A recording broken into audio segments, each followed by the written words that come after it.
Morning, Alex. It's great to have you join us today. It's going to be quite the episode, I think, and the timing for our discussion today is actually pretty ideal, as it wraps up the last few podcasts I've done on mitochondrial dysfunction, cellular metabolism, MCAS, environmental toxins, etc. Anyway, you're at the start of our conversation today. But before we sort of dive into CFS and how individuals should start thinking about the condition and how they can manage it themselves, would you mind just introducing yourself and how you ended up in this sort of functional nutrition space? Yeah, well, thank you for having me on, Robert. It's taken us a while, but we're here. I guess my story, keeping it short, is I had a long history of IBS ultimately as a child and teenager. I eventually got diagnosed when I was 18 from the GP. And as anyone who's been diagnosed knows, I got given some peppermint oil capsules and was told that I'm just going to have to figure out a way to manage it ultimately. And it really did peak when I was 18. So in regards to the severity, there were times when I was, in a fetal position, holding my stomach just with crippling abdominal pain. And I had some of the common symptoms that will come with it.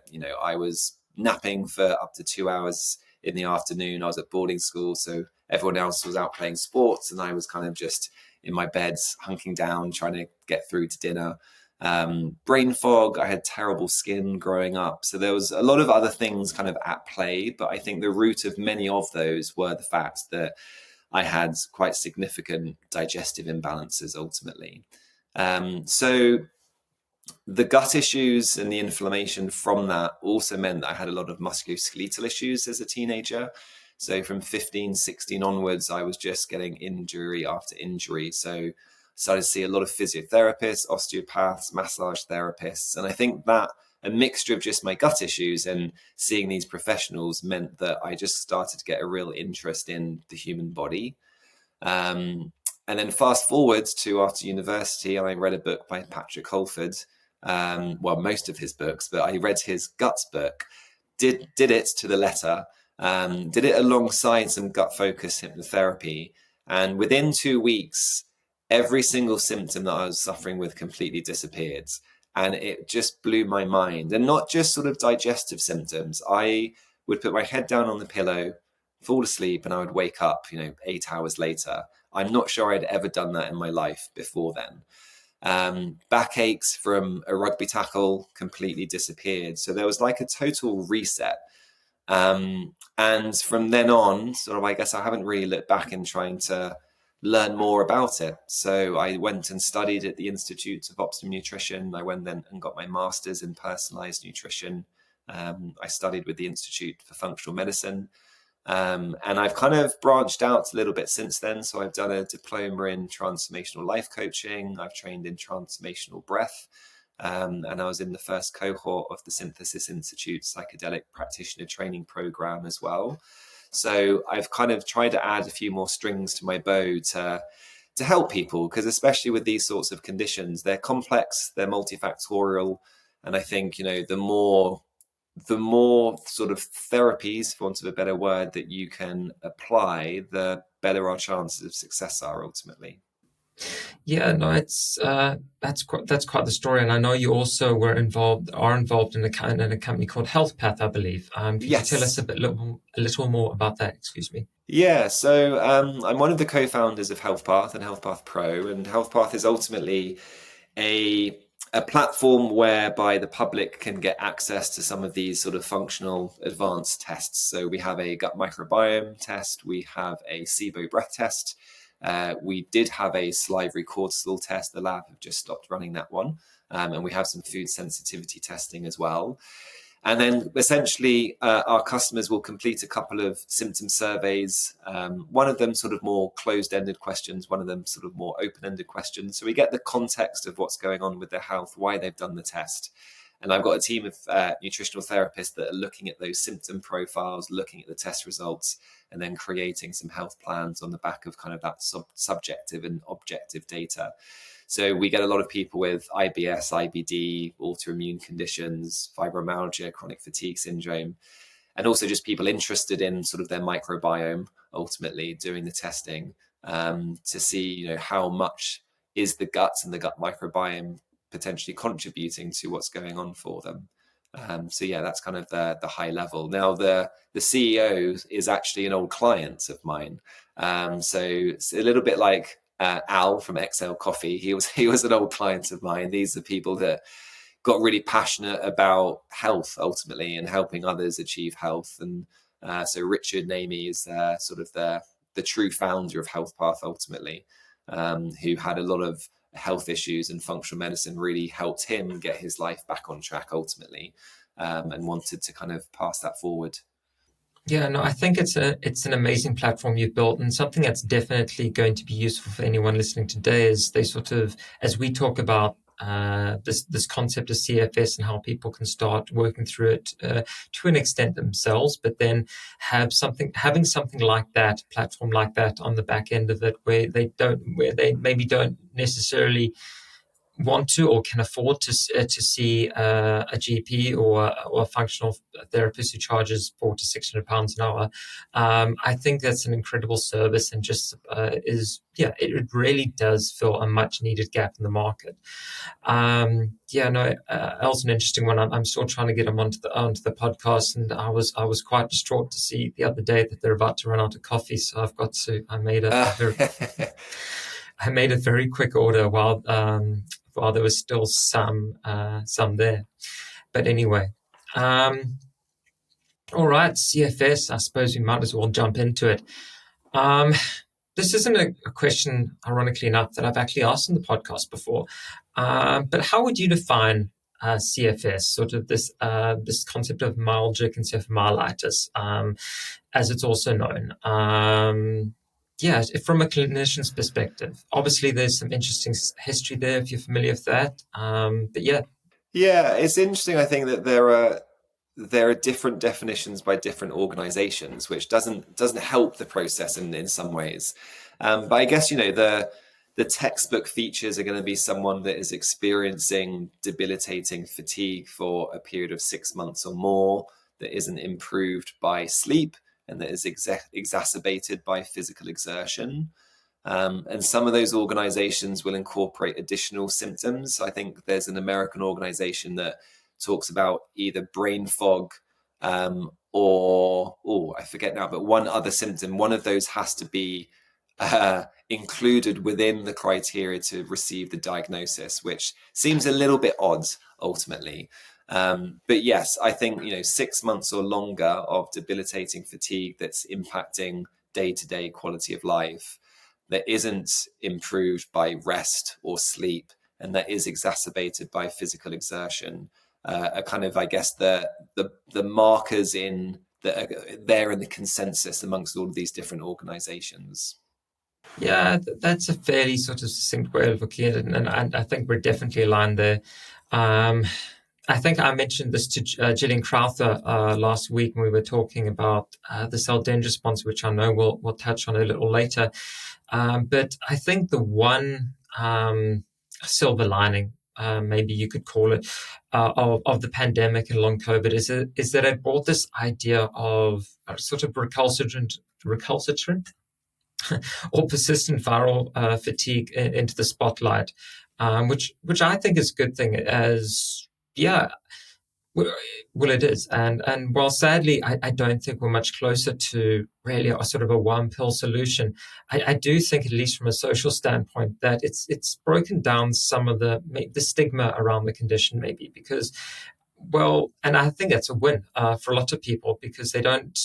When you sort of are going through these conditions, as you know, you often get sort of told that it's just in your head, and it's not real. And if you I think there's definitely some roots there going back to Gulf War syndrome, which I think, just looking into the history of the condition, is quite interesting, because everything you've just mentioned is what soldiers from that era came back with these mystery illnesses of extreme fatigue, aching joints, and I think it's just sort of building on that, and it's providing just more awareness of the fact that this is a real condition, and it's not just this sort of psychosomatic state that people just happen to fall into and then never get out of. But yeah, that's my tangent for the day done. I'll try and keep it at least somewhat on track going forwards. No, I agree. And I think, some of the comments that people can receive with chronic fatigue syndrome just perpetuate the whole situation. Oh, you look fine, you look healthy, what's wrong with you, kind of thing. Like it's sort of a silent disease in that way, that people can look perfectly well and yet be bedbound because of the severity of their fatigue and other symptoms they're experiencing. So it is incredibly challenging. And I think, it's made worse with those sorts of belief systems or comments that we can receive. So yes, I would agree with you on all of that, Robert. Yeah, no, I think it just, at the end of the day, having someone who's just willing to acknowledge that you have an actual issue will move the needle as much as anything else. Yeah. Anyway, so sort of to dig into it, I have a few ideas, and of course, I suppose this speaks to my framework and understanding of the condition. But I reckon if we start talking about the potential triggers of CFS, and then start to look downstream at the sort of more immunological, cellular, and then sort of the hormonal or endocrine systems that are affected, that should cover most of it. Of course, we'll cover the gut in there too, which, at least from a functional medicine standpoint, is really the starting point for a lot of this. From there, I think it would be pretty cool if we put together a basic framework of sorts that the listener can then utilize, at least as a starting point, if they're trying to troubleshoot these issues themselves. And at which point, if they do struggle, obviously reaching out to Healthpath or a company like that, I think is a great option. Does that sound fair enough? Have I missed anything there? Would you sort of agree with that? Yeah, I think that exploring all of that's going to be really helpful, and there are different lenses that we can take to look at that as well. So I think there's some really interesting concepts that we can kind of cover within that. Yeah, awesome. Okay, let's dive into the triggers. Now, of course, before I get into my list of which I have a few, and I'd love to sort of discuss those with you, I'd like to sort of get your perspective. As the audience knows, my background's in biochem, and working through some of these issues myself, and have helped a few customers through work. But most of what I do is definitely theory based. I don't have that level of sort of clinical or practical experience that you necessarily do, or that you do have. So, what do you generally see as being the most sort of obvious triggers, mold, etc.? So I'm going to potentially contradict myself here, but I'm going to try and explain why I'm going to contradict myself. So if we think about potential triggers of CFS-ME, we're going to be thinking about microbial. So this could be bacterial, viral, parasitic, or fungal. We could be thinking about things like trauma. That will certainly be a contributory factor. We can be thinking about environmental toxins. So mold and mycotoxins, I do think, is quite a common contributory factor. And I try and use that term contributory factor because I think that it's rarely one thing. And I'm going to expand on that in a second as well. But we've also got, potentially heavy metals like mercury toxicity, lead, cadmium that can be contributing here as well. We have, obviously, there is the gut component, whether that could be related to the microbial part or whether that's related to just intestinal permeability. For whatever reason, that intestinal permeability is there. Intestinal permeability being this idea of leaky gut. AKA leaky gut, yes, thank you. And then also we can think, and again, this could blend with the microbial, but oral health. This is kind of one of the new frontiers in the research, ultimately, what we're understanding about the oral microbiome and our oral health and how this impacts on systemic health as well. And then there can be, again, as a contributory factor, I don't think it would ever probably really be considered a trigger as such, but food. Food allergies, food sensitivities, food intolerances could potentially be contributing to a reduced ability of the cell to produce energy, which is fundamentally what we're talking about here. Now, there are two things I want to add to this, which is if the cell has reduced capacity to produce energy, then none of these things really work anyway. So you've got suddenly this bi-directional relationship whereby we understand the importance of mitochondrial health and energy production in maintaining an intact gut lining and in maintaining a healthy microbiome. And therefore, actually, which even came first? Was it a reduction in capacity to produce energy that led to dysbiosis or imbalances within the gut microbiome and leaky guts? Or was it the imbalances in the gut microbiome and leaky gut, for whatever reason that may be, that then led to reduced capacity of the cell to produce energy? So it's really important, I think, to take that sort of functional medicine, systems biology approach, where we're understanding that most of these things we're talking about are all bi-directional relationships. And while that sounds a little bit daunting and confusing and like, oh, great, what do I do with that then? I think it can also be quite empowering, because it means that we can take this sort of multi-pronged approach to supporting the bodily systems, knowing that we're having actually multiple benefits and impacts at the same time. And just the other thing, because I said there were two things I wanted to touch on, was the concept of allostatic load, the accumulative wear and tear on the cell from just life, and our exposome, which is basically our entire life experience and exposures, everything we've breathed, everything we've thought, everything we've eaten, etc. So what we know in the research and what gets discussed a lot is, we basically are going to be experiencing a cumulative wear and tear at a cellular level, and we may hit a threshold whereby we don't have the psycho-emotional, physiological resources to maintain homeostasis, to maintain equilibrium, to maintain health. And there is going to be a collapse in our health, in our physiology, in those interconnected bodily systems that is going to manifest for some maybe as CFSME, but for others maybe as an autoimmune condition. And obviously there's been a discussion anyway around the interconnection there as well. So it is very complex, I think. And I'm really, as I think a lot of people are moving away from this idea of trying to find the root cause. Because what I think might look like the root cause when you map out someone's timeline is really just the final straw that broke the camel's back. You've got everything that happened before that, which is why that trigger was the trigger in the first place. So I think this is where sometimes we've got it wrong, whereby someone, let's just say, gets glandular fever. So we think about the Epstein-Barr virus and we go, EBV was your trigger, and therefore we just need like an antiviral protocol or a viral protocol and you'll be back on track. When actually the only reason why the virus became problematic was because, often, in my experience working with a teenager in school, they're often the academic and the athlete, and they've got pressure to get into the university, et cetera, et cetera. There's just an accumulative strain on the systems, and it's meant that, they've hit their threshold.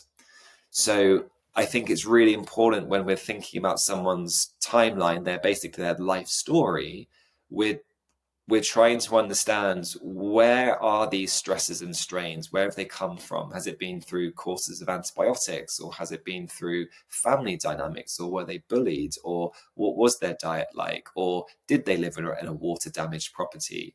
What infections, what diagnoses have they received? And then you can start to get a little bit more of, I think, a helpful model in regards to this individual. This is their story, this is their experience, and then we get a sense of where we might want to go to support them.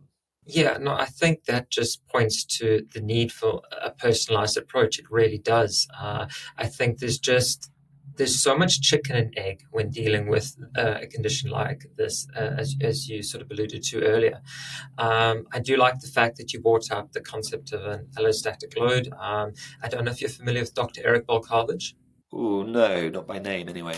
Yeah, so he's got this idea. Dr. Eric Balkovich has got this idea of adaptive physiology, that our physiology isn't necessarily damaged, that it's adapting to the state of compromised sort of energy production, and that consequently it starts to downregulate itself to the point where it is able to find its own equilibrium again in a reduced state of energy production.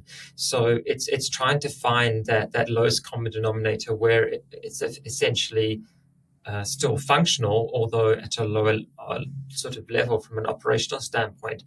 And yeah, I think I like that lens, looking through it as the fact that there's not something wrong. It's just the fact that the cell in the body, well, in the specific sense, the area in which is an issue has become downregulated, and yeah, I just think I like that lens. I like looking at it through that standpoint. Alex, you mentioned heavy metals earlier, and I'd like to ask a quick follow-up question there.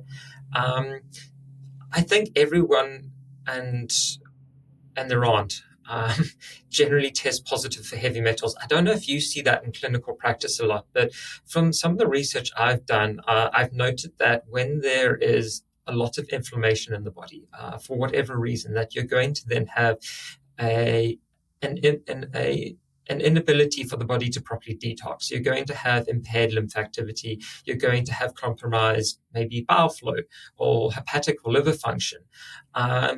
And then subsequently, you're then going to end up with an accumulation of these environmental toxins. Now, I know that there's a lot of, and by environmental toxins, heavy metals, molds, etc.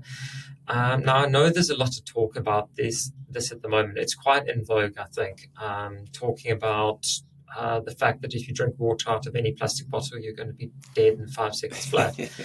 But do you think that these are necessarily, and just playing devil's advocate, by the way, because I fully subscribe to the model that these environmental toxins are an issue, but do you think that they are a trigger in their own right, or are they just a downstream consequence of the body not necessarily being in a position to effectively get rid of these chemicals? I would say both, dependent on the individual ultimately. So my thinking around this, certainly with heavy metals, if we think of heavy metals, because it's slightly different, you could say in some ways from mycotoxins, for example, but heavy metals, the two primary mechanisms by which they cause havoc on our cells is inflammation and oxidative stress.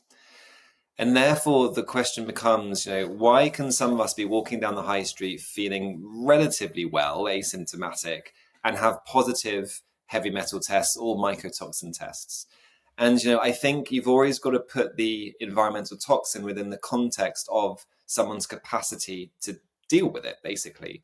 So what is someone's antioxidant status like? What is someone's immune resilience like? Meaning, what kind of anti-inflammatory sort of approach or benefit can they take?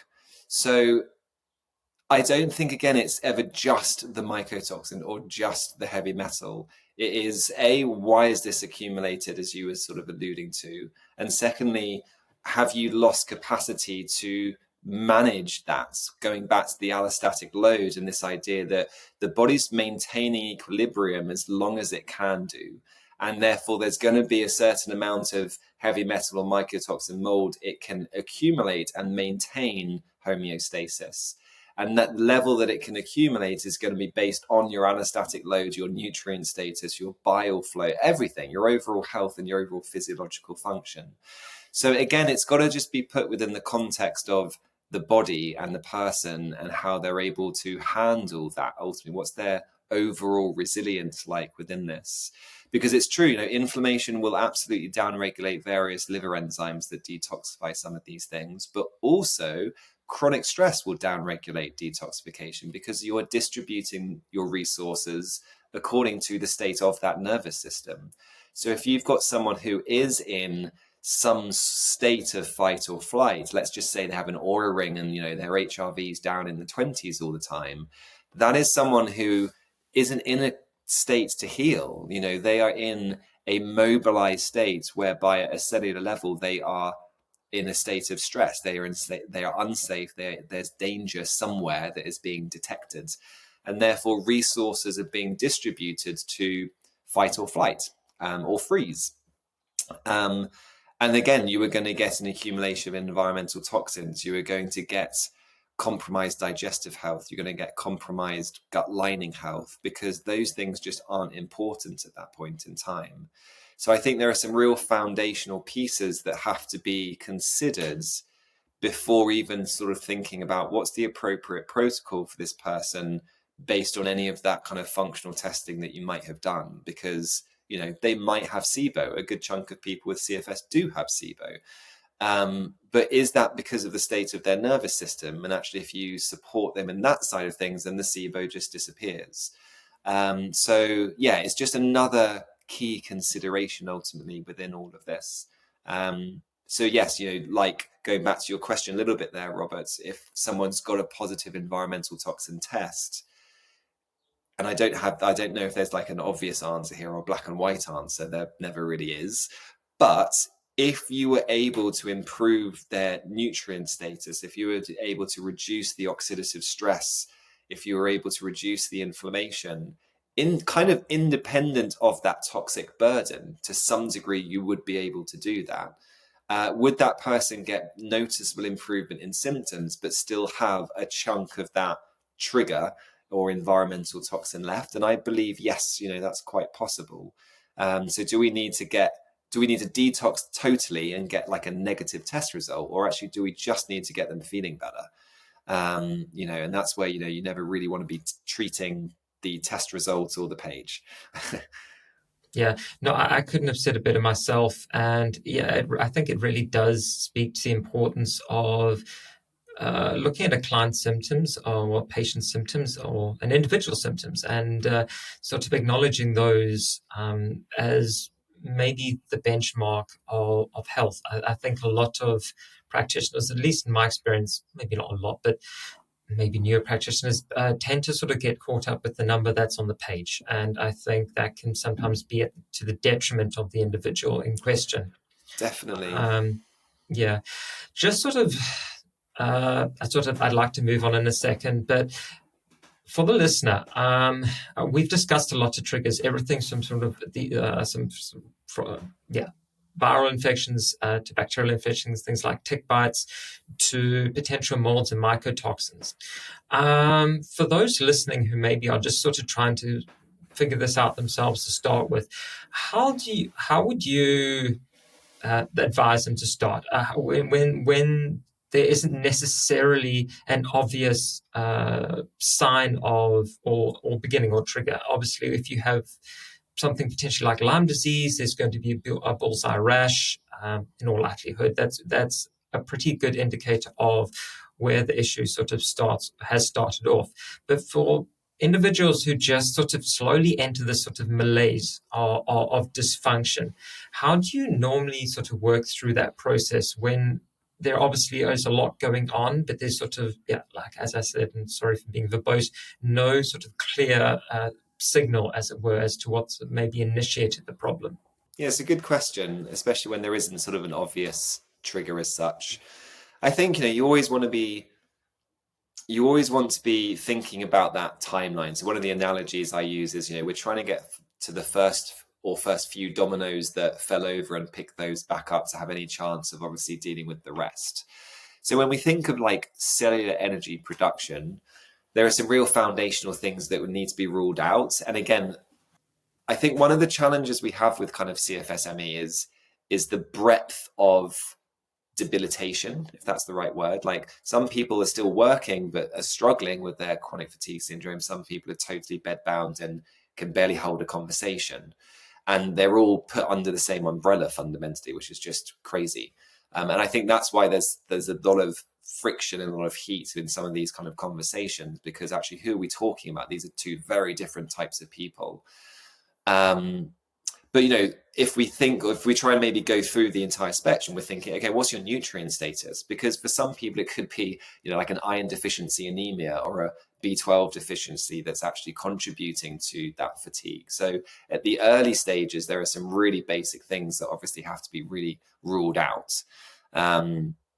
We do want to be thinking around gut health. So then we start thinking about how many courses of antibiotics have you had? What's your diet's been like over different stages of life? Ultimately, what's your alcohol intake been like? What's your sort of drug sort of intake or usage been like?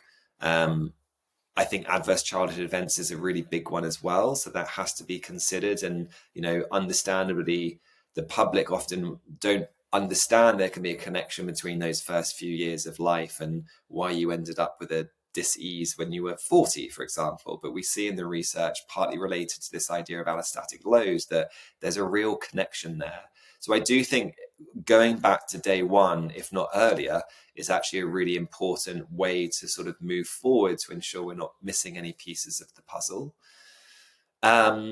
Questions around, have you lived in a property that's had any visible mold or just a historical water leak? Or do you feel better when you're out of your property on holiday or visiting a friend? Or have you noticed sort of symptoms coming on when entering certain properties? Just to get a sense of if there is anything there from a sort of mold mycotoxin sort of perspective. What's their oral health like? Do they have any amalgam fillings that we just need to be a little bit mindful about?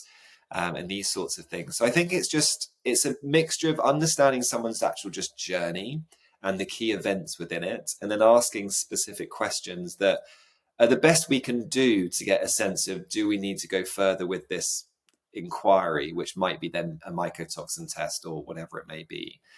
Have you been knowingly bitten by a tick, or did you have a dog? Did you live in the countryside? These sorts of things can all be considered as well. I've had a couple of clients just spring to mind who moved into a property that was rural and it was surrounded by fields, and they were just aware of the tractors spraying stuff all over the crops that they were surrounded by. And you just start thinking, okay, there could very much be an environmental exposure there that has been contributing to why they're now feeling the way they do. So even little things like that if you don't ask the question, you might never know that actually they live surrounded by fields that are sprayed with all sorts of different pesticides, herbicides, fungicides throughout the year. So yes, I think a mixture of questioning and just plotting someone's timeline. What was the first 10 years like? What were your teenage years like? What happened in your 20s? And then asking the specific questions just to try and rule in or rule out any of that. Did you have glandular fever, etc. So I think that's the only way to go about it, really. And then I do find that HRV monitoring in some people can be really helpful.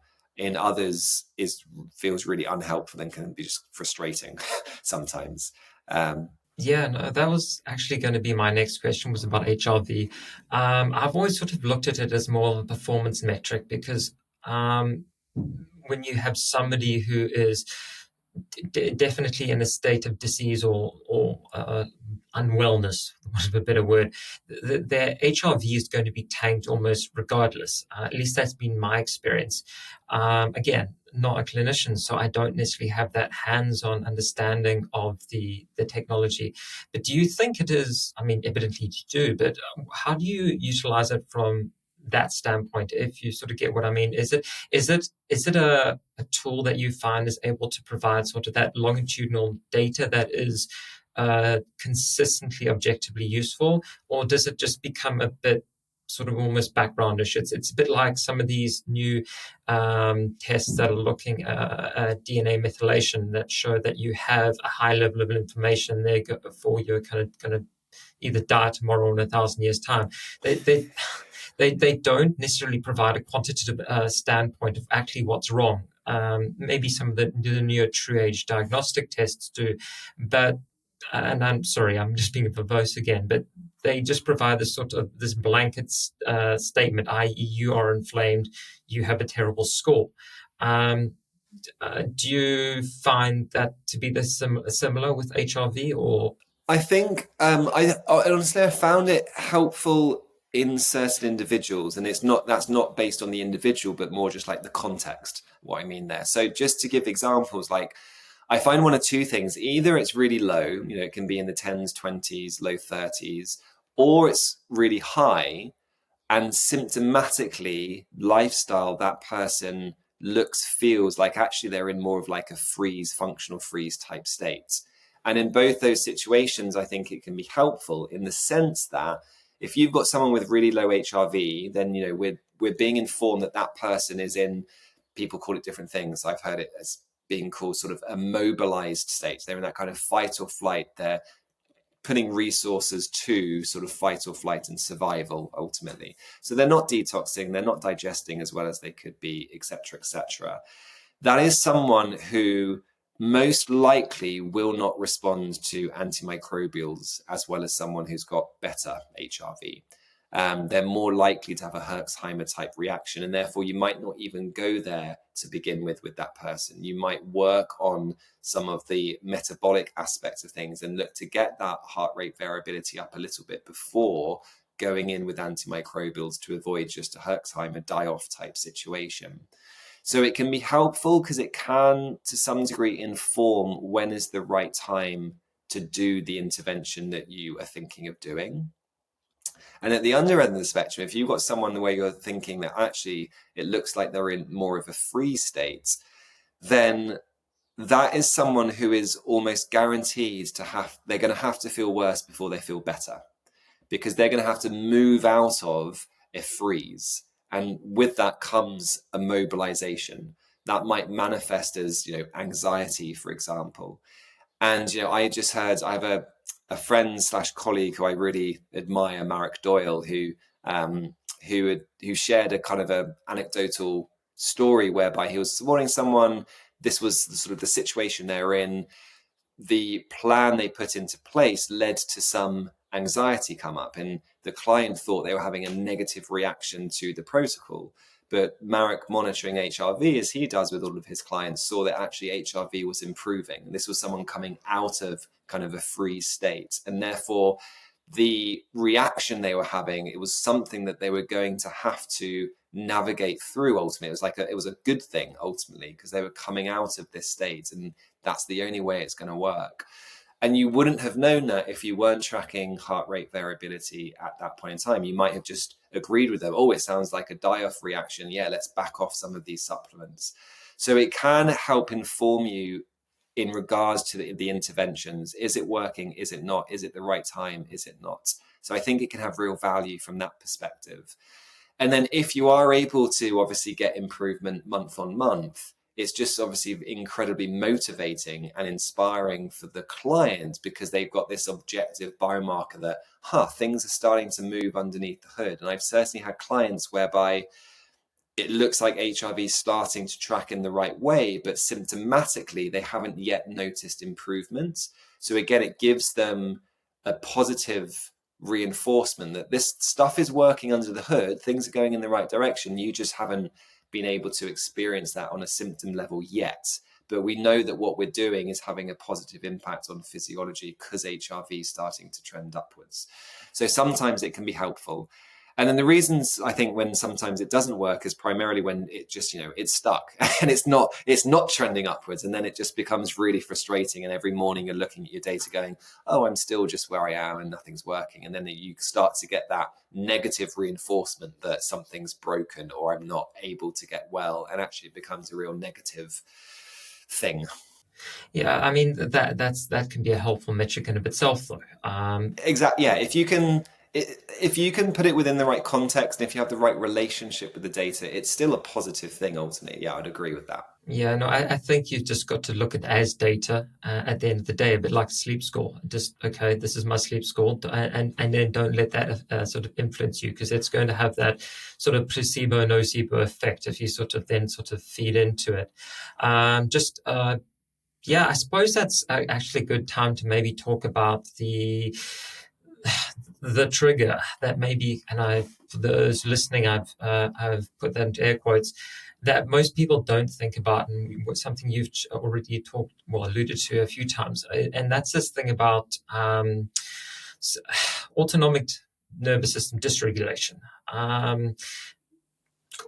Call it what you will. Maybe adverse childhood events, a sort of a heightened limbic system response, a hypothalamic response. I think a lot of people don't necessarily think that stress is potentially a major trigger or a trigger in itself for CFS or ME or any fatigue state. This is something sort of I get quite passionate about, because I just love the neurobiology behind it, how high levels of stress can sort of influence the release of your transcription factors and cytokines, which then feed down into this vicious circle of driving central nervous system fatigue, upregulating stress hormones, and around and around you go. Could you sort of carry that statement forwards and discuss why it's potentially such an issue?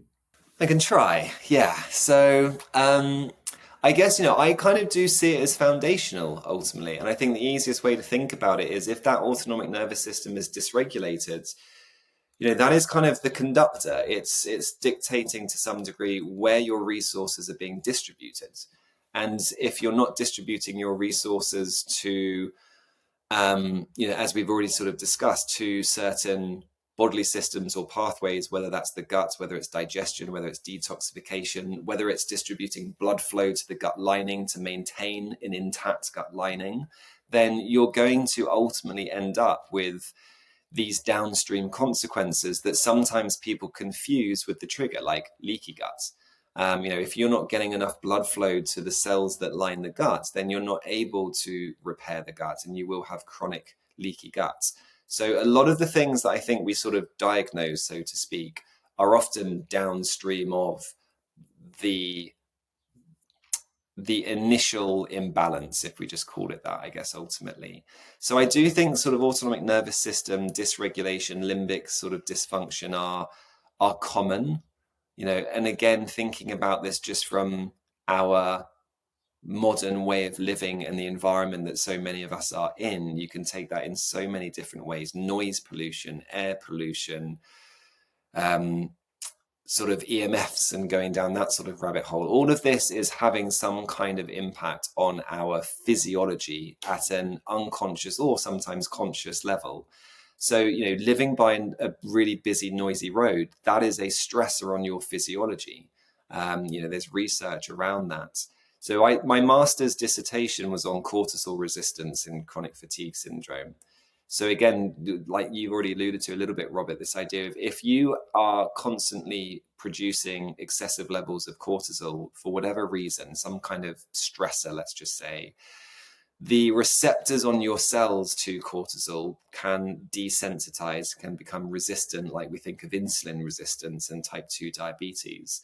And although everyone will know of cortisol as the stress hormone, as many of us also know, it is a potent anti-inflammatory immune modulating hormone. And therefore, if you end up with cortisol resistance, you are not getting that anti-inflammatory immune modulating property that we need and want from cortisol. And this can sometimes manifest in low cortisol in salivary testing, where people go, oh, I've got adrenal fatigue, I need to kind of support my adrenals.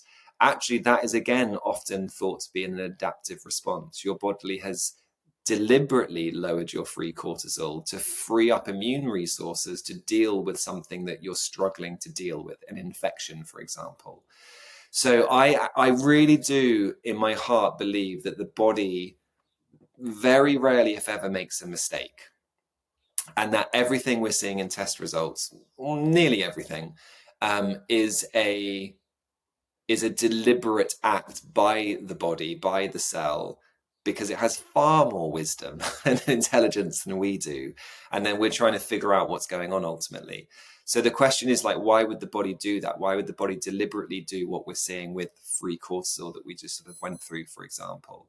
And it's the same with this idea that CFS is a sort of hibernation, reduced metabolic state as a way to preserve life. Ultimately, it just comes at a huge cost in many other ways. So the body has deliberately done that, and what we need to try and do is obviously understand the accumulative wear and tear and the biggest fish in the pond, as Dr. Neil Nathan sometimes calls it. What are those that if we can act upon and if we can sort of deal with, so to speak, then the body has enough resources to deal with the other stuff that might be accumulating the wear and the tear as well.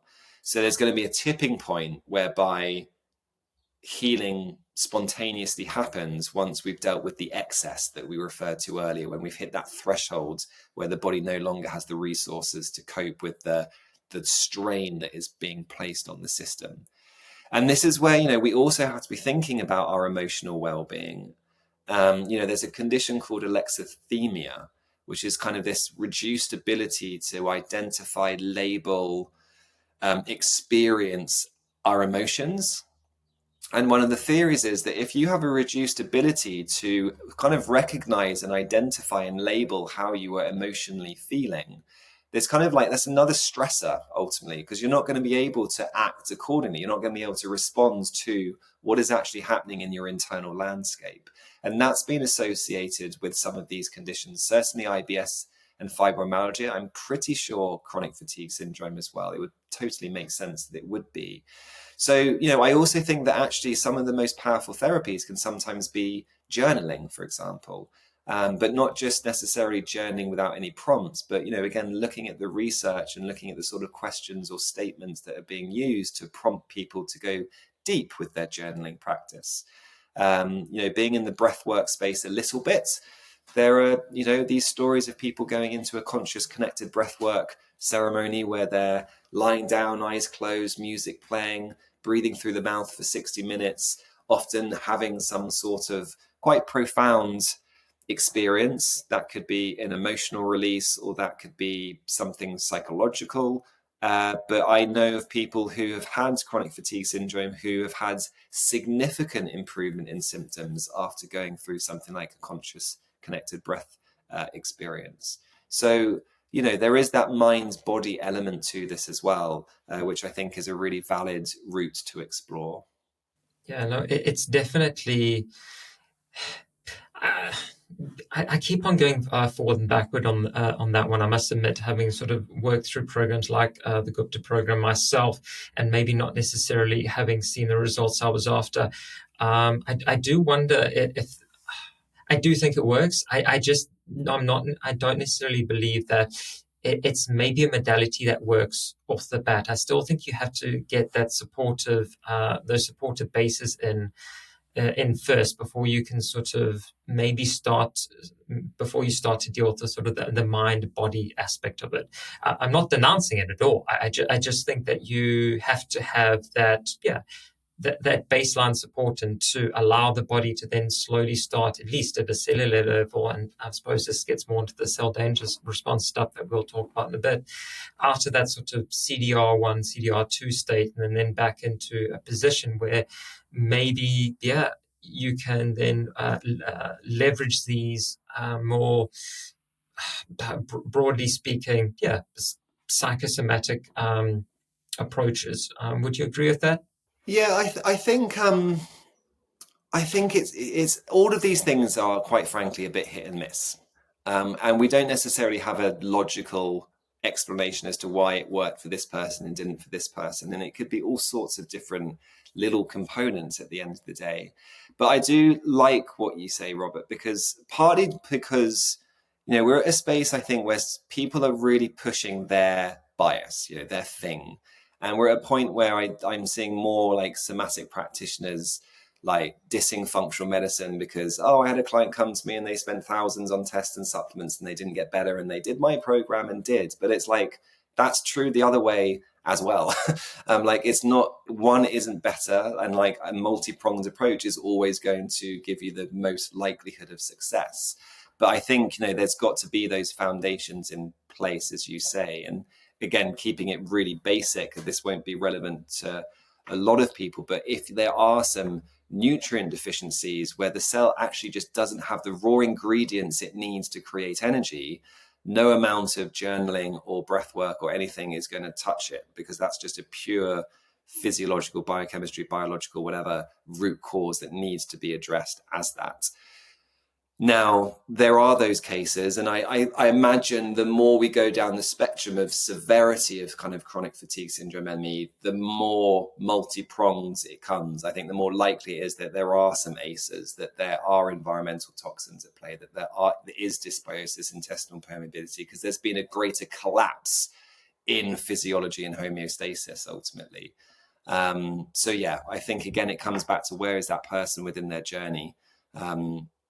What have they explored, but also just how severe is their condition? Yeah, no, I really like the way you put that, because oftentimes you'll go onto social media and you'll be struggling with one of these sorts of issues. And again, just to reuse the same analogy from earlier, everybody and their aunt will have the solution. And it's oftentimes just a fairly narrow viewpoint on this. Okay, so I'm just going to go through this detox program, which may be great. I'm not saying it isn't, but there are often a lot of claims that that will solve your problem, or you've just got mast cell activation syndrome, and all you've got to do is take quercetin cromolyn, follow a low histamine diet, and Bob's your uncle, you'll be healed. And I think these clinicians, or sometimes just people who've worked through it themselves and who are then selling the solution, they really mean well. They really want to help. But I think, and I'm not necessarily pointing to them and saying that they're doing anything wrong, but I think people have just got to be aware that as you've highlighted, a multi-pronged approach is definitely, well, it just makes sense. You're sort of, the more approaches you have, the more likely you are to hit the target. And I think if you sort of go in with the mentality that this one thing is going to be your answer, that you're going to be disappointed and ultimately, well, not ultimately, but potentially end up sort of back on the back foot in a sort of state of, well, woe is me, life's, I'm destined to be miserable forever sort of thing. Cool. I'd love to carry on this discussion all day. The receptor sensitivity part sort of really sort of lit a fire under me. I wanted, and we could, yeah, I think if we were to sort of then discuss things like cytokine insensitivity, that would be something else another rabbit hole to go down. I think if one could figure out how to stop various receptors from becoming insensitive to any input, be it a hormone, drug, whatever, you'd probably be a billionaire overnight. But anyway, I reckon it's probably a good time to move on and maybe talk about some of these downstream issues that arise from these triggers that we've really been discussing.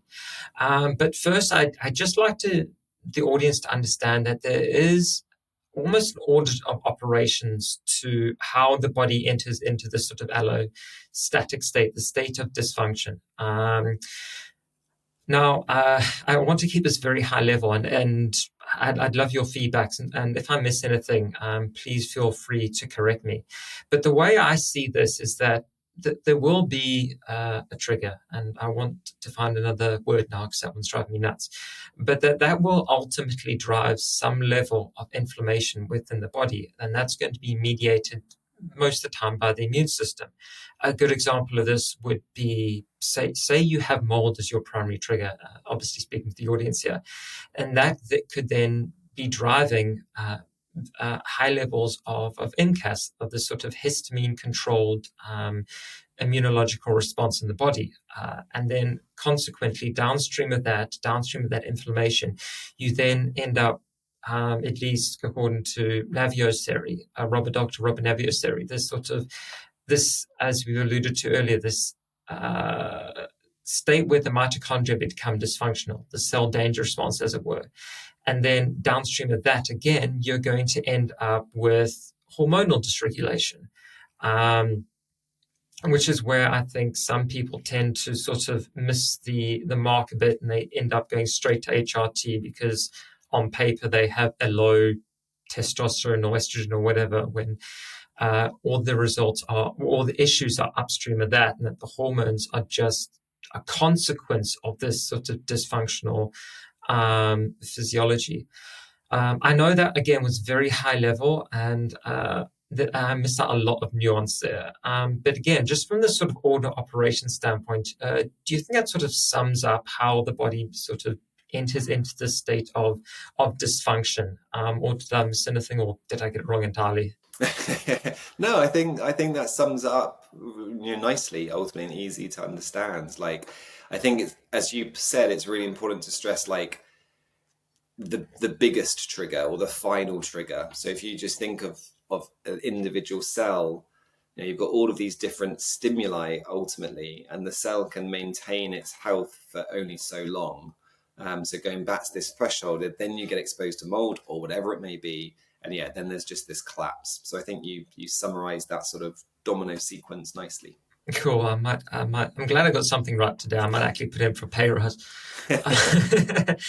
All right. So I reckon the next logical step would be to maybe discuss more some of these, these downstream issues of the trigger in a little more detail. Now, I know we could go. Obviously there are dozens, hundreds of them, but if we were to just touch on the main ones, I think that would be helpful, and to talk about things like mast cell activation syndrome, and then maybe dive in a little deeper into the CDR side of things, the mitochondrial dysfunction, would just be helpful to people, as I think that these are generally issues that affect more people than not when it comes to these states.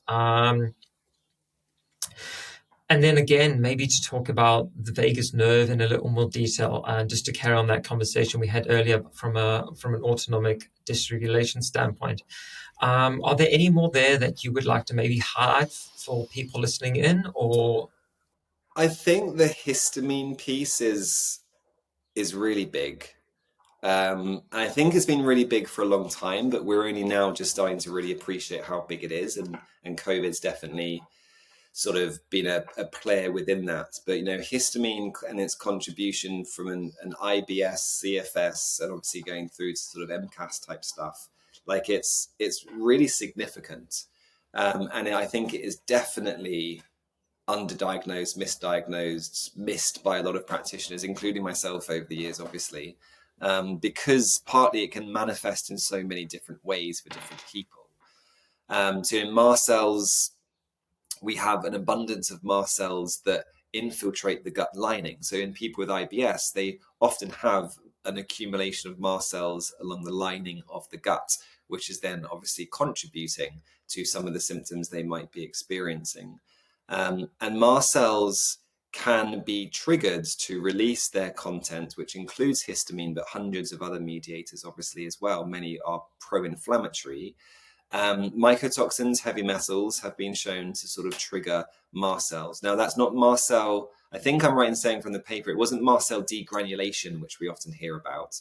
It was just literally the mast cell being triggered to release contents from the cell. And this can contribute to, your classic symptoms, sneezing, reactivity, hay fever type stuff. But it could be purely digestive related. It could be cognitive. Brain fog will be a really common scenario there. It can be related to the monthly cycle in females. It can be related to blood pressure regulation. It can be migraines and headaches. Blood pressure? There is a mechanism around certainly the cardiovascular system being influenced as well. Would that have to do with nitric oxide potentially? Yes, that would make sense. Yeah, at least if nothing else, then I imagine nitric oxide at play. I'm not sure what the mechanisms are there off the top of my head. But yeah, I mean, almost most bodily systems can be influenced at the end of the day. Now, with IBS, there are studies where they've given an over-the-counter antihistamine, and a subset of people get total improvement in their gastrointestinal symptoms. So that kind of shows you the role that it can play within IBS. And with histamine, obviously, you've got exogenous consumption from high histamine foods. You've got potential production from gut bacteria that can produce histamine. And then you've got mast cell and basophils that can produce histamine, and they both kind of store it within the cytoplasm. So you've got endogenous and exogenous exposures ultimately. And then various environmental toxins, like we've mentioned, can trigger the mast cell to release that histamine that it contains. And we've all got, anyone remotely familiar with histamine has probably heard about the whole histamine buckets. Again, we've got a threshold that we can handle. And then when that threshold is exceeded, we're going to be symptomatic fundamentally. And there are two primary ways that we deal with histamine. Sort of the dietary source, we have the DAO enzyme. So you can supplement DAO to help you tolerate dietary histamine ultimately. And for some people, it works wonders and it diversifies the diet again and they're happy as Larry. For others, it doesn't work. And that's just because their issue wasn't a DAO issue, most likely. So again, it's just one of the things that can be at play there. Diamine oxidase being the enzyme that breaks down histamine. Yes, correct. Yeah. And that's primarily dietary or exogenous histamine. Now, you could have a bacterial overgrowth that is driving histamine if those bacteria are histamine producers. And then we have to go down more of a, let's just call it a microbiome modulating sort of protocol to deal with the overgrowth, or at least understand the cause of the overgrowth. And then you've got the environmental triggers of actual mast cells triggering histamine release and releasing it from that perspective. And then there's also the HNMT enzyme. And I can't remember what it stands for, HNMT, but that's dealing with kind of more endogenous histamine. Now, both of those enzymes, DAO and HNMT, as they all require, have cofactors. So, there is copper and B6 among others for DAO, and I think there's zinc and B6 for HNMT among others. So nutrient deficiencies will contribute to kind of your histamine bucket, your histamine threshold, and how much you're dealing with there as well. Now, DAO can be deteriorated with any damage to the gut lining because that's its primary place of origin, so to speak.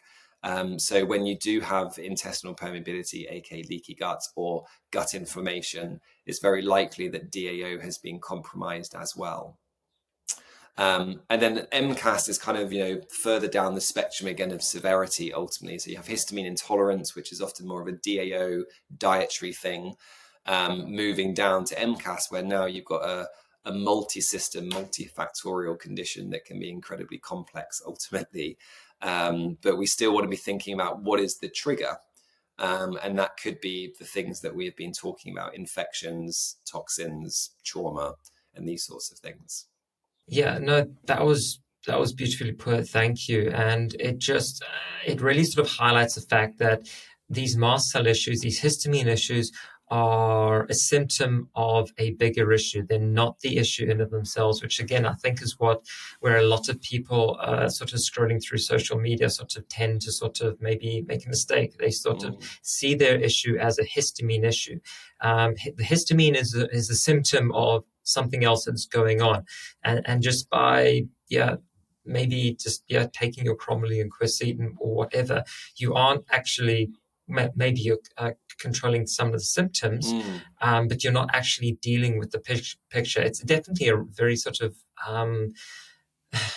I don't want to say reductionist because that has a lot of negative connotations, but I think, it's just sort of cherry picking one specific pathway or one specific issue, and then sort of saying, okay, right, that's my issue, and then sort of ignoring the rest.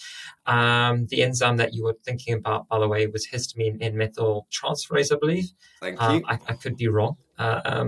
I've been going through my genetics a little bit, trying to sort of remember some of what I learned in uni, which was a long time ago. But anyway, I think histamine, it definitely is an issue for a lot of people, especially as you alluded to. It can be triggered by so many things, and people who are trying to maybe do the right thing by detoxing are oftentimes going to sort of run into this issue of excess histamine release. People getting into a sauna for too long, because that's great, maybe for helping to liberate some heavy metals. That's great, but heat is going to drive up histamine. drive up histamine release, or women who sort of maybe jump onto HRT because they think that this is their solution, and then all of a sudden they're taking more estrogen, and that's going to sort of drive up histamine release. So yeah, it really is an issue for so many people, and the fact that it's. And I think that's again where COVID is a bit of a silver lining, because it's just brought this to the forefront, especially when you start looking at through the lens of long COVID. Now, I'm sure we could discuss that all day, and I had a lovely podcast with Dr. Tina Moore, I'm sure you're familiar with. Oh, yes. For anyone who is listening who wants to dive down the histamine rabbit hole, I highly encourage you to listen to that podcast that we did, or any podcast that she's done. She's done a number of podcasts recently, including Dr. John something. That escaped me. We'll link it in the show notes, but she's an excellent source thereof. Let's discuss the mitochondrial piece, CDR. Again, we've done a deep dive into this, but from a high level, I think it's important to know why mitochondria sort of break, and then maybe we'll discuss what we can do about it a little later on in the episode when we start put together this framework for folks to follow.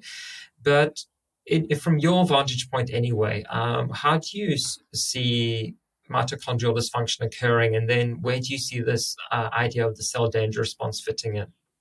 So, on mitochondria, I read recently, as sort of the canaries in the coal mine from a cellular perspective. So, as many of us, as your listeners would have probably heard, they're an ancient bacteria that sort of co-evolved with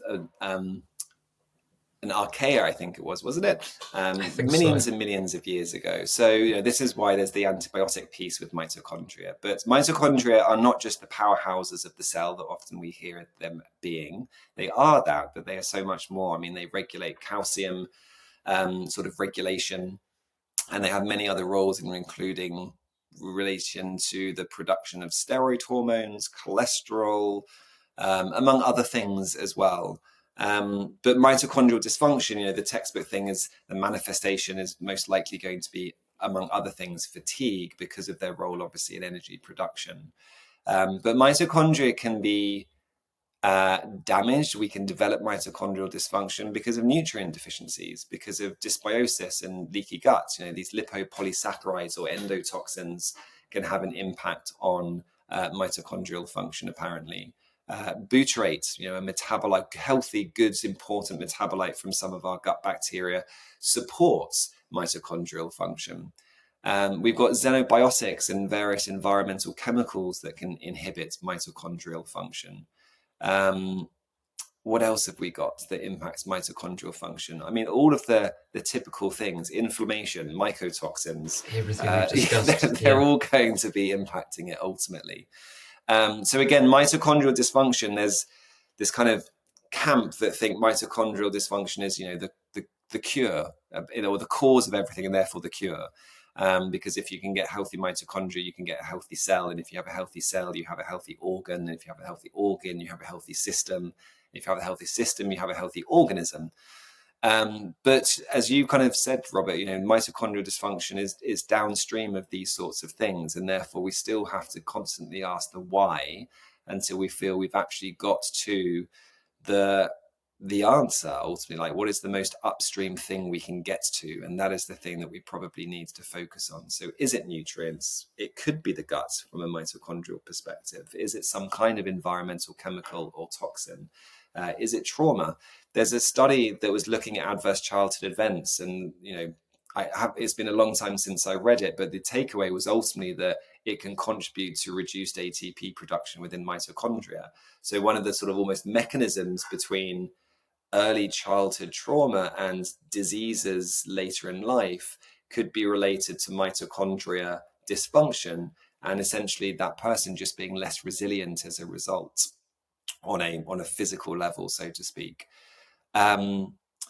And then obviously mitochondrial dysfunction, you would have thought, will manifest in certain organs first, the most energy dependent organs. So heart, liver, kidneys, gut lining.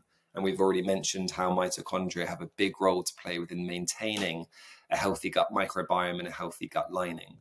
So again, is the glutamine and the zinc carnosine really going to fix the leaky gut if there's some mitochondrial dysfunction, which is actually upstream of that? So yeah, I think mitochondria are a really important piece of the puzzle, but it's just important that we don't do what you were saying, Robert, which is, along the lines of take your quercetin and think that you've kind of dealt with it ultimately. So don't take your CoQ10 or whatever it may be and think that you've dealt with it. And within the cell danger response, one of the many changes that happens is the cell membrane obviously becomes more rigid. So the cell membrane, I always remember one of my lecturers in the masters kind of really emphasizing the cell membrane. It is the brain of the cell. The cell membrane is so important for cellular function, and this becomes rigid. So less good stuff gets in, less bad stuff gets out, and it's going into that sort of hibernation or locked down state to survive. And that's where I guess, things like your phospholipid replacement therapy type protocols have some value and some people respond well to. So yeah, I'll pause there. No, again, that was perfect. Thank you very much. And again, it just sort of points to the fact that just dealing with the basics, which I know we'll touch on a bit, getting in your essential nutrients is so important, and almost taking this sort of orthomolecular approach, maybe as a first stop is probably, for the most part, the best place to start for a lot of people.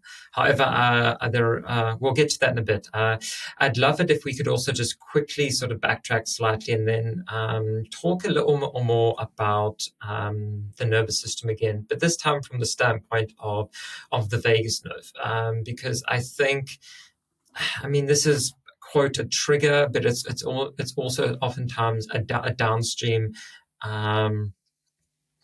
result of a lot of this dysfunction. And there's a lot of chicken and egg going on with the vagus nerve, and the more the vagus nerve gets, the more dysregulation that happens with regards to the vagus nerve, the more oftentimes an individual is going to end up in a sort of sympathetically dominant state, which actually is going to sort of then trigger some of the CDR type stuff, some of this mitochondrial dysfunction as well, just by way of increasing the release of catecholamines, all these stress hormones. Now, there's a lot to be said about the vagus nerve, especially around polyvagal theory, which I believe I'm right in saying that you're fairly well read, and definitely more so than I am. Could we have a quick discussion about that and where that fits into the picture? Yeah, it's been a while since I've talked about this, so you feel free to jump in and help me here. But the vagus nerve, obviously, in Latin, I think it's wandering. So most people can picture like the roots of a tree. You've got branches of this nerve innervating all the different organs in the body, and the polyvagal theory, put really simply, is this idea that there is a hierarchy to the vagus nerve, and let's think about this. We have the ventral vagal and the dorsal vagal, which are parts of this kind of hierarchy ultimately. And I think the ventral vagal, correct me if I'm wrong here, Robert, but the ventral vagal is kind of the social safety component of this, and the dorsal vagal is kind of the shutdown ultimately. And we can definitely see people who have gone down into this kind of shutdown vagus nerve response. You could almost think about it as the freeze or this hibernation type state ultimately. And the key theme with the whole polyvagal theory, from my perspective, again, keeping this quite high level, is the theme around safety. If we don't feel safe, we can see a shift in vagus nerve, and that's obviously going to manifest from a behavioral perspective, but also from a cellular perspective.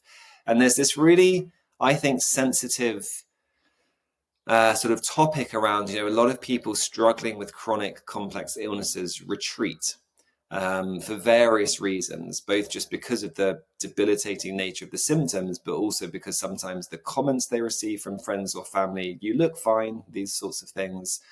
And, they feel, gut stuff, bloated. Who wants to go out and have fun and socialize when you feel really bloated, for example? So there's lots of different things that come into it. The problem is we all now know the importance of our social lives in regards to healing. So there's this kind of really sensitive conversation sometimes that has to be had around balancing the retreat, which totally makes sense and is understandable, with actually engaging in life as a way to support the healing process as well. And that's where I think, the polyvagal theory can be really helpful with this theme around safety and understanding where someone is at within it. And I know people that specialize in this will even talk about, dependent on where you are within that hierarchy, that will very much influence the most appropriate form of exercise for you, for example. So it can be very helpful on a clinical level as well. So yes, that's kind of what comes to mind immediately.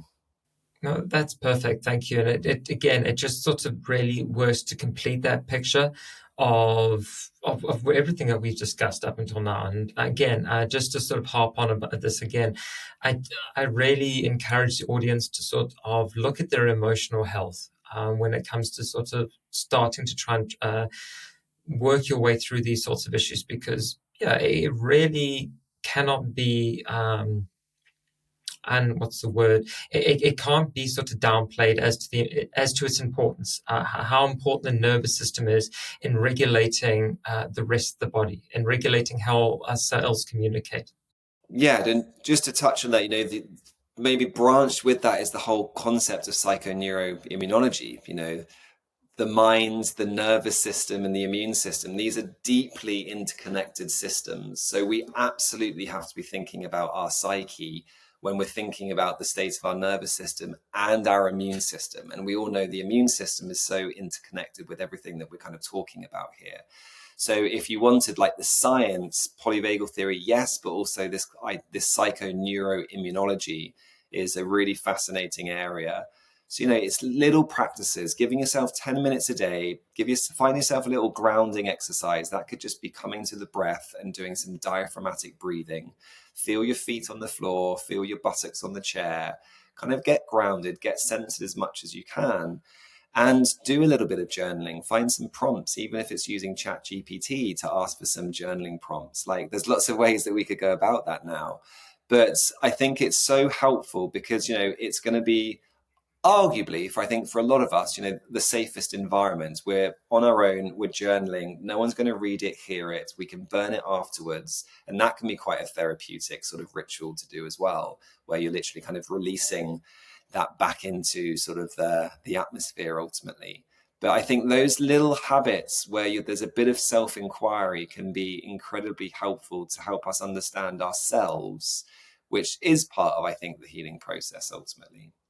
Yeah, no, it definitely is. And I love the fact that you touched on the psychoneuroimmunology. Dr. Leo Prembrook is an absolute wizard, and I've got a friend who's going through his course at the moment, and she's shared her notes with me. I won't mention her in case she gets somebody's listening. But yeah, no, I've been going through some of the coursework, and it's everything that you've just described. He really sort of gets this properly nailed down, and anyone who really wants to deep dive into this side of it should definitely have a look at what he posts online. Alex, I reckon we've got the basics covered there. I mean, we've only just scratched the tip of the iceberg when it comes to all the potential immunological side of things, not to mention the gut side of things, etc. But for the sake of time and your sanity, I'd love to sort of maybe pivot towards talking about how people can really start to deal with these sorts of issues, at least at a high level. And I'd love it if we could sort of create, just again, broadly speaking, a framework that people can start to follow. Again, I know we could go in many directions with this, and we can't get that granular because, as you've alluded to, I mean, just something like the gut, for example. I mean, there's 3 different types of SIBO, for example, each of which could have 10 different interventions. So yeah, I know we can't help everyone with this sort of framework, but just a way to sort of view it, which I think would be helpful. And then maybe if time allows, we can start talking about some more esoteric ideas like HBOT and LDN, etc. I think obviously the best place to start off with here would be with obviously the boring, the lifestyle, the diet piece, and then maybe we can sort of pivot into helping people maybe identify their trigger. I think we've already done that, but to some extent, but maybe we can touch on that again too. And then different strategies to help maybe start to reduce that toxic load, to support the adrenals. I know that's a bit hit and miss. And then, to support the nervous system. We've discussed that a lot.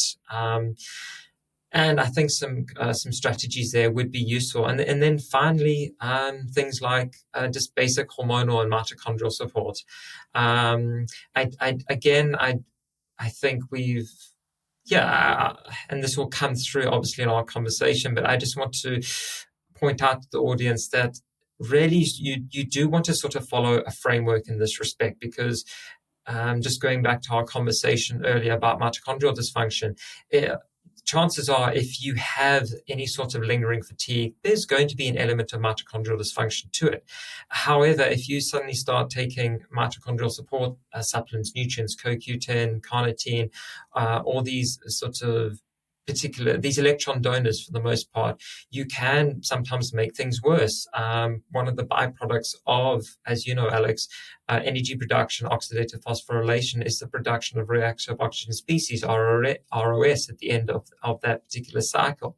And if you're going to feed the body large amounts of these electron donors and antioxidants, well, they are secondarily antioxidants, some of them, you can actually make matters worse. So there really, again, is an order of operations to this so I think having this system in place would be, for those listening, quite beneficial.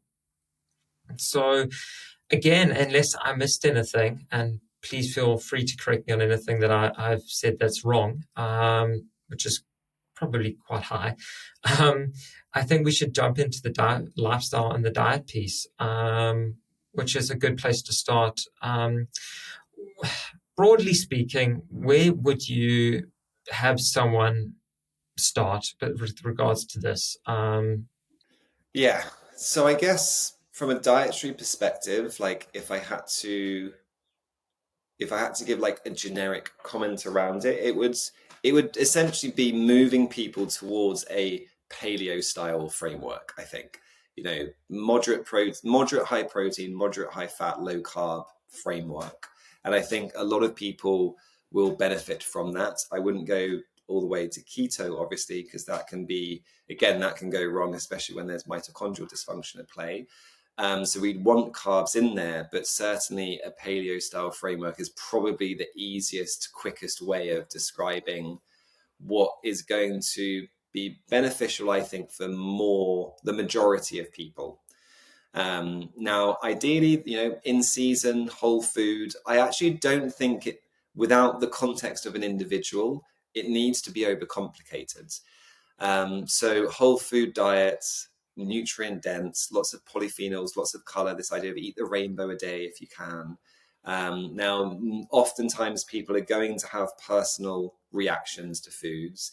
And the caveat here is I do think, there's a moderate percentage of people that could have a bit of a histamine issue. So, FYI, you might need to go more to a low histamine diet within that framework as well. So it can start to sound much more complicated and have more nuance to it once we know about the individual and their unique sensitivities. But yes, I do think, a high protein, high fat sort of breakfast for many people works well.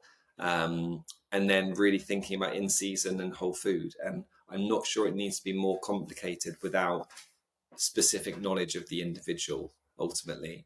Certainly in fibromyalgia, there are studies and I think a meta-analysis that basically concluded every single diet that has been trialed has been beneficial for some. So whether that's paleo, Mediterranean, low FODMAP, low histamine, vegan, there are people that benefited.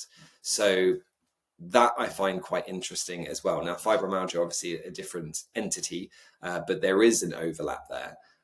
So it's something that I think, although I sit here as, a nutritional therapist primarily, nutrition for me is actually one of the smaller pieces that we probably need to investigate and acquire around. And if it's whole food in season, nutrient dense, you're kind of ticking the big boxes without then personalizing it to the individual needs. Yeah, no, that was perfect. Just a quick question regarding the elimination side of things. Now, I know that might be getting slightly into the weeds, but I think for a lot of people, that is quite doable. If you are indeed still getting a lot of flare-ups when you're just following this very sort of, this elemental paleo approach. I often sort of suggest that for a short period of time, if people really do have sort of a lot of food restrictions or a lot of flare-ups, that they take the easiest approach, and if they're open to it, maybe follow something like a carnivore diet for a short period of time, and then sort of reverse engineer it, and then slowly reintroduce foods that they can handle, that aren't necessarily triggering the reactions that they're having. And I suppose I really recommend that, because a carnivore diet is basically the ultimate elimination diet, and it takes care of FODMAPs, it takes care of histamine, as long as obviously your meat's not sitting in the fridge for 3 weeks. And it takes care of a lot. So you can then start to reintroduce things like dairy and see if this actually is an issue for you or not. I mean, obviously there are multiple things in dairy that could be triggering. Do you think utilizing something like that, if following a whole foods approach doesn't work, as an option? The way that I've said it for a while is, I think the extremity is the word I'm looking for, if that is a word. Extremity of the diet needs to correlate. Well, one way to look at this is the extremity of the diet needs to correlate with the extremity of the symptoms. So if someone is really struggling and they're saying, Alex, I'm just reacting to everything ultimately, then that would be the only time to start considering it, I think. And again, it's a tricky one, because there are some people that can have life-changing experiences going on carnivore, and there are people that have never been right since going on carnivore, or have been worse since going on carnivore. So I think it's really important to appreciate, whenever you're doing an extreme intervention, you have higher risks attached to it. And if you're already fragile on a physiological level, I sometimes wonder whether actually, you are more susceptible to having a negative reaction to an extreme intervention. So it's something that, I'm open to, and obviously all of these things, the client is the one deciding how they want to proceed. So if symptoms are severe enough, then it could be something that you trial, and maybe it's a trial for a week before you start reintroducing things. It doesn't have to be a long time when you're doing something that extreme.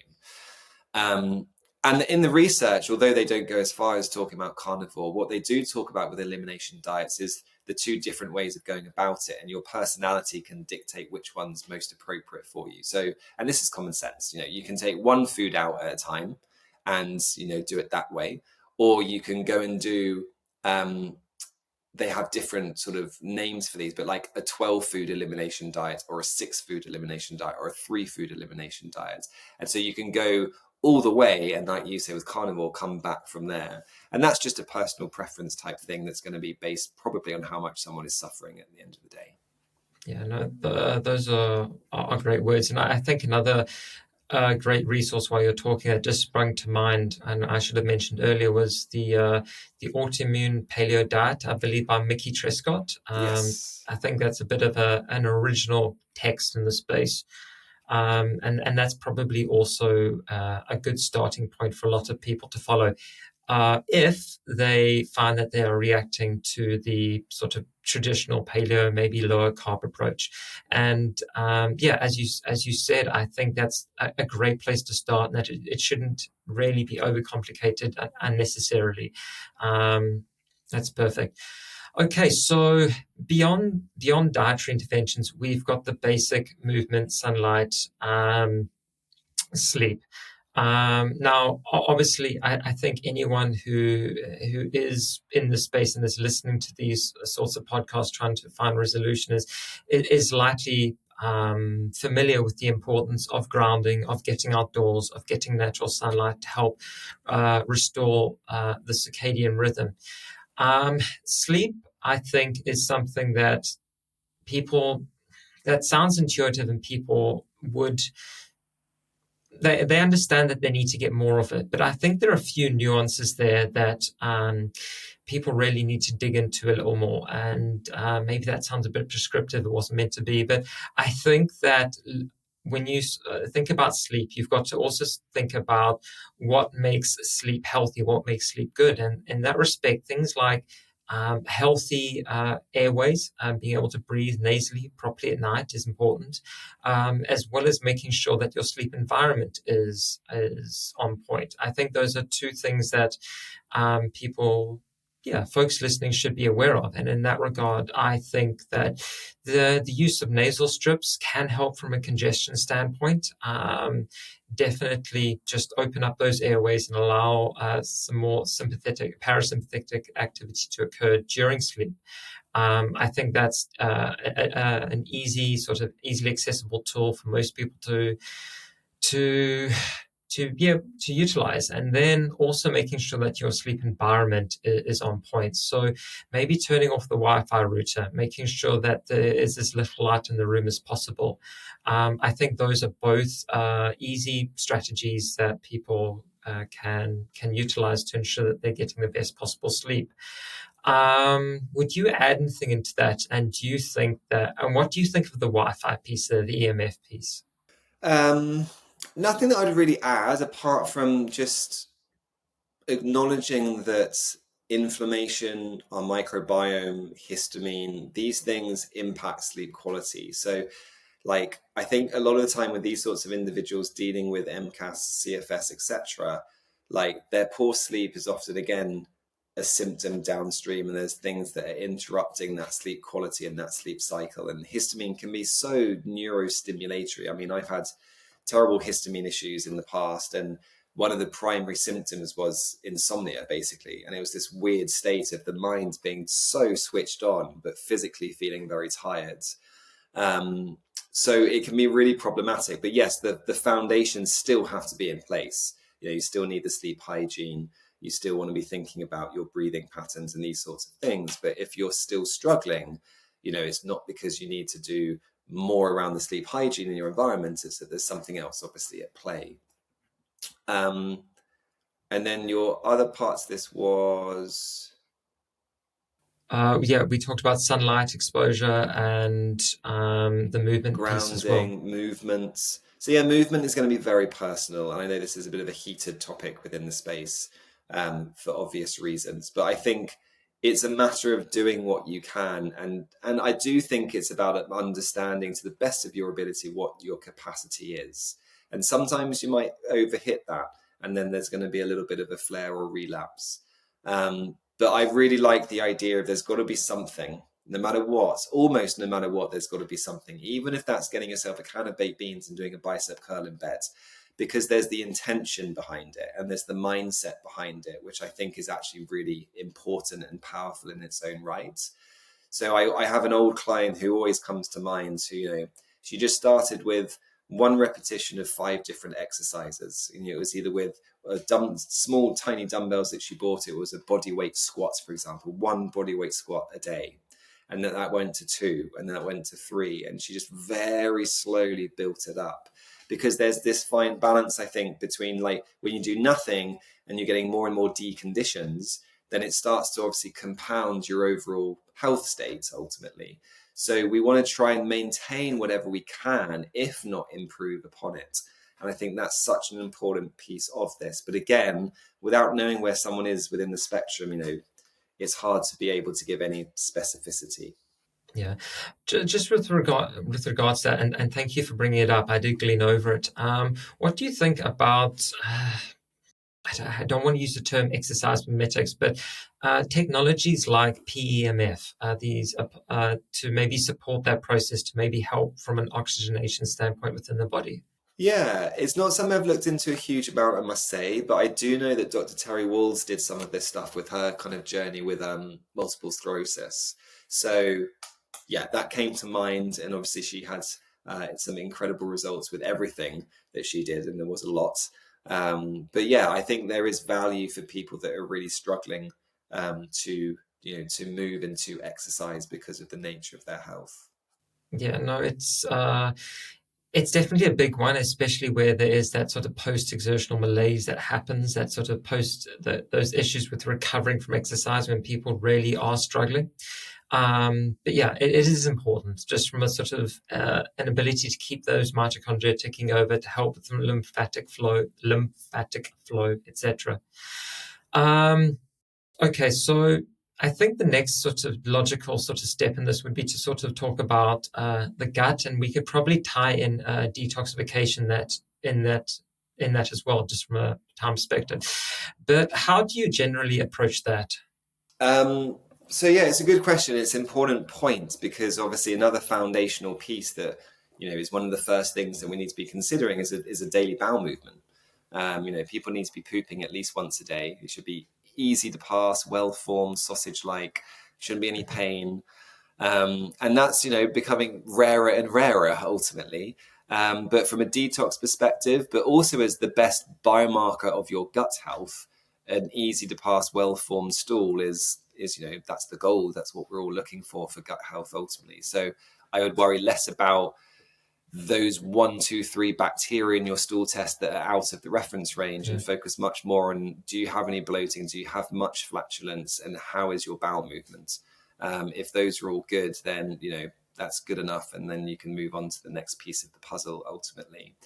But yeah, with chronic fatigue syndrome, ME, we definitely do need to sometimes be thinking about SIBO. We do need to be thinking about overgrowths and infections within the large intestine as well. And an interesting one with SIBO, or EMO, as it's now called, intestinal methanogen overgrowth, rather than kind of methane SIBO, is there is a little bit of research that discusses this being an adaptive response again. So exogenous methane given via IV has been shown to have anti-inflammatory, antioxidant properties. So there's this kind of working theory, which is actually if your methanobrevibacter or methanogens are producing more methane, could that be an adaptive response because methane has anti-inflammatory, antioxidant properties, and actually your redox is really poor and you need those things? There's also some research that is now showing us that our own cells have the capacity to produce methane, and all cells have the capacity to produce methane. And therefore, what we're seeing on a breath test for SIBO when methane is elevated, the research at the moment says the majority is probably from methanogens in your gut, but a subset, it could absolutely be coming from mitochondria cellular production. And therefore is there this kind of adaptive response, and the collateral damage for some people is constipation. But not everyone with positive methane test is constipated either, which kind of, again, shows you just the grey nature of the human body. So yes, you've got these things that have to be considered. Now, you're going to suspect SIBO if there is bloating. If you don't have any bloating, you just don't have SIBO, in my opinion, and there's no point doing the test. And if you did the test for some reason and you didn't have any bloating and the test was positive, I would argue that's a false positive test, because the whole premise of SIBO is excess gas production. And therefore you kind of have to have bloating and excessive flatulence or belching, because that's the main route that gas is going to come out of you ultimately. So that's kind of an easy one to consider. Do I need to go down the SIBO rabbit hole at all? If you don't have bloating, probably not. If you do have bloating, do you need to go down the SIBO rabbit hole? Maybe to some degree, And I say that because there are people that go down the SIBO rabbit hole and stay down the rabbit hole for 2 years trying to kill this overgrowth, when actually it could be nervous system dysregulation as an actual root cause to why they've got SIBO. Or actually they need to do much more around motility and transit through the stomach and small intestine. And they just have an undiagnosed upper GI condition maybe. So yeah, the gut's a really, really complex one, but there's definitely a strong connection between the gut and energy production. Partly, obviously, common sense, we digest and absorb our nutrients there, and therefore if you're not doing that very well, you're not getting those nutrients to the mitochondria to produce your energy. So it is kind of the bread and butter from a nutrient status perspective. And then you've got 70-ish% of your immune system in the gut, and therefore when we think of immune modulation and inflammation, we were thinking partly about gut health and the role that that's playing in managing your inflammatory loads. You've got neurotransmitters that are influencing things. You've got the gut-brain axis that is going to be massively involved in some of these things. So it's definitely a foundational piece. The million-dollar question is, how much is the gut driving other stuff, and how much is that other stuff driving the gut stuff? Yeah, I was going to ask what your thoughts are on the idea that everybody who is ill has some sort of GI dysfunction. I think there's real truth to that, and that's why a multi-pronged approach is needed. And again, it's not going into the whole black and white either or debate. It's like, well, we want to support the gut, but we don't want to throw the kitchen sink at the gut, and we want to support the other stuff potentially simultaneously in some shape or form, because that's how we're going to be able to shift that physiological state back into a healthier equilibrium, as it were. So it's kind of, again, multiple inputs to nudge physiology back to where it needs to be. And there are two ways of doing that, I guess. One would be doing something more gut focused and doing that, but doing it for, let's just say, 6-8 weeks, and then moving on to the next phase of your plan, or taking more of a multi-pronged approach where you're doing a bit of gut and a bit of whatever else it might be, liver or mitochondria, etc., etc. So I don't think there's a right or a wrong. It's just, it's building the most logical rationale for the protocol. Yeah, no, that was very well put. Just a quick question. What are your thoughts on single dose, the use of single nutrients in high doses, things like thiamine? Have you found those to be effective, especially from a gut perspective? Yeah, it's actually something I've only just started sort of doing clinically. I had Elliot Overton on the podcast, so I've become more and more aware of, he's doing amazing stuff, kind of getting that information out there. So yeah, and you look at some of the comments on his YouTube page and all these sorts of things, and there are lots of people that have had wonderful improvements and healings through doing this for gut health or fibro and other conditions as well. So it's definitely a legitimate option. I think the thing that's, if I'm being totally honest, that's kind of held me back with it is there's no way of knowing when to do it. So it feels a bit like we're just going to try this thing because we don't really know what else to do. It isn't like we can go and do a test. It's like, oh, you are a really good candidate for this. It's almost like, well, we've tried these things, they haven't worked. Should we give this a go? And there's not necessarily anything wrong with that, but obviously it just feels a bit like, as a practitioner trying to be a bit more precise about things. You can just go and get some B1 and try it out and see, kind of thing. But that's the only way that we can really do it at the end of the day. Yeah, no, again, that was a great answer. And it's funny you mentioned your podcast, because I interviewed Elliot on the back end of that one, actually, funny enough. So it was, I like to think that if somebody's going to trial high dose thiamine for a GI issue, it's probably the other point that they should take into consideration is the nervous system standpoint, the nervous system piece. I think if there is some level of autonomic nervous system dysregulation, I think thiamine can be a needle mover. I know I found that with regards to recommending benfotiamine to customers who have a lot of, I don't want to use the word trauma, but emotional dysregulation. When they sort of hit that sort of north of a gram of benfotiamine, it doesn't happen all the time, but just now and again, I will find that someone sort of writes back and they'll say, you know what, I've taken benfotiamine, at the suggested doses, and all of a sudden the anxiety sort of dropped off the map, and the bowel issues have improved. But yeah, as you've alluded to, said, it's really hard to sort of, from a diagnostic standpoint, sort of, okay, well, we're going to try this intervention because data. It's still sort of yet to be elucidated, I think, when that intervention is maybe best is best placed in a protocol. I think it's looking to start to wrap up, but I think it would be great if we could sort of also talk about the detoxification side of things. Are you one who feels that active detoxification strategies are a good idea, or do you sort of work off the premise that if someone is struggling with some sort of fibro, ME, CFS, that they should get the basics in place and then work off the assumption that the detox processes in the body, glucuronidation, sulfation, etc., will then start to naturally come back online and improve, and the body will then start to detox whatever's in there by default? Yeah, I think more the latter, ultimately. Like, it's not that we wouldn't do any sort of direct detox support, but I certainly wouldn't be putting any kind of extensive detox protocol together. We start with elimination, so hydration, pooing daily. We think about the microbiome. We think about adequate fiber intake, and we think about it from that perspective.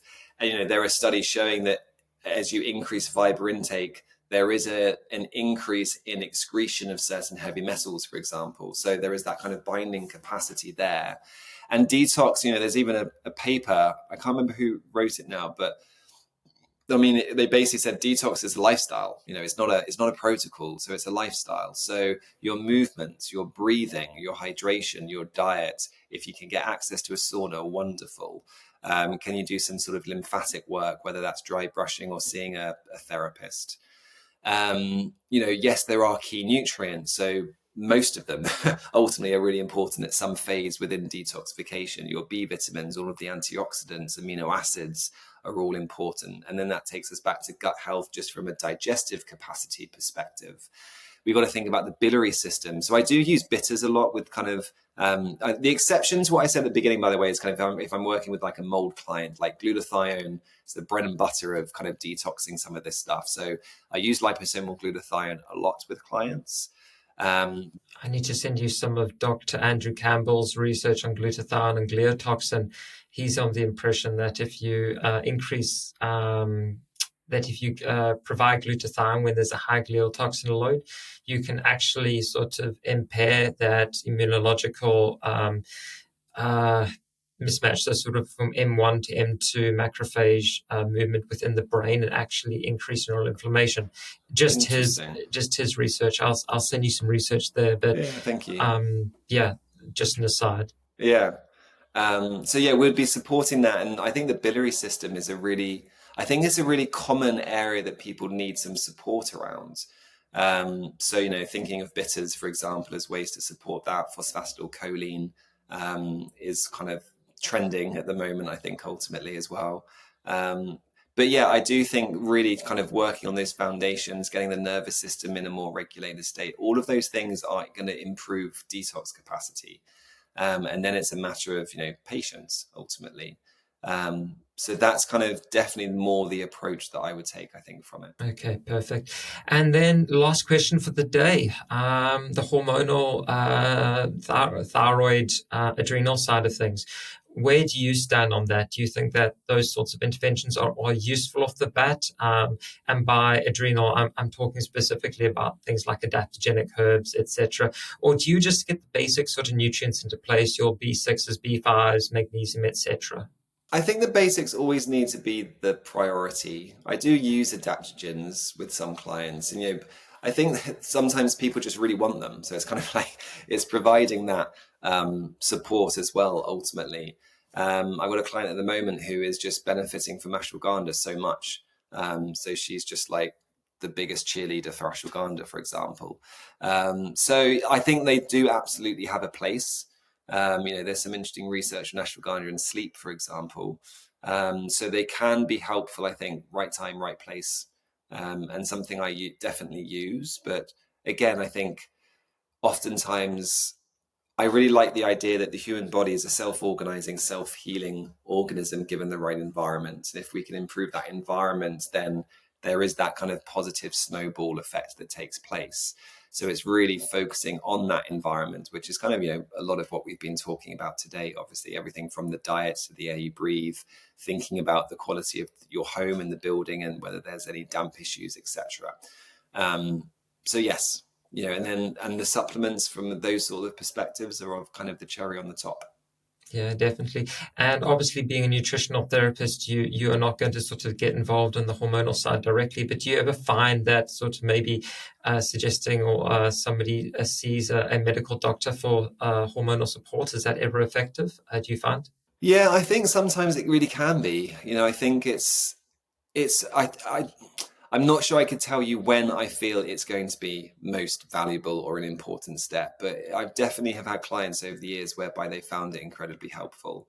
So yeah, context is always going to matter there from that perspective. And again, I think thyroid and adrenal stuff is downstream of other stuff. And therefore, how good a job have we done of exploring that and intervening appropriately on those things? But that's it, they are absolutely downstream of other things. And therefore, that comprehensive evaluation becomes just so important. So yeah, it takes us back to really that functional medicine matrix and systems biology and understanding how all of these things are interconnected and how all of these things are bidirectionally interconnected. Definitely. I couldn't have thought of a better place to end. And with, thank you so much for your patience. Thank you so much for your time. You've had to put up with me for the last 2 hours. So that's no mean feat in and of itself. So thank you. Alex, where can people find you should they wish to work with you if they are struggling with these sorts of issues and have sort of run aground? Yeah, my website is just alexmanos.co.uk. My Instagram handle that I'm not massively active on these days, but is Alexander Manos. And yeah, either of those two are really the best places to find me. Yeah, and for those listening, Alex has a great podcast/YouTube channel that's definitely worth visiting if you're interested in more of what he does. As I mentioned earlier, I found his podcast with Elliot there too, and it was definitely insightful. So, again, thank you for the time, Alex, and it was great to chat to you. Likewise, thank you, Robert.